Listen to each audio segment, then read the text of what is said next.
In our community, there's lots of advantages to living in a high-rise building. The views are incredible. You are much safer from storm surge, and building vertically doesn't require thousands of acres of trees to get cut down to build hundreds of single-family homes. But there are some downsides, and a big one relates to what the winds are doing when a hurricane makes landfall. Because the higher in the sky you live, the stronger the winds will be, blowing on the windows of your apartment or condo. The National Hurricane Center says that the winds can be a whole category stronger on the Saffir-Simpson scale on the 30th floor of a building as compared to the first.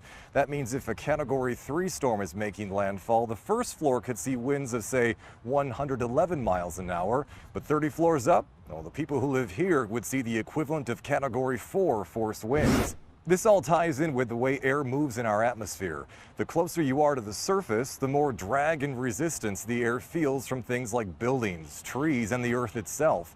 The higher in the sky you are, the less stuff is around to block it, allowing air to move much more easily. If you live in a high-rise building, look for the sweet spot. That would be between floors 3 and 10. If you're above floor 3, you should be safe from the storm surge. And if you're below floor 10, you should be spared the extreme winds that could happen on the top floors of the building. Remember, of course, though, most of the high-rise buildings in our community are already in evacuation zones A and B. And if you're asked to evacuate, you really should.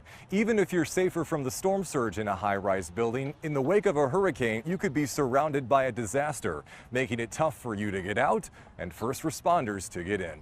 Reporting local in the downtown Fort Myers River District, I'm First Alert Meteorologist Rob Duns, NBC2.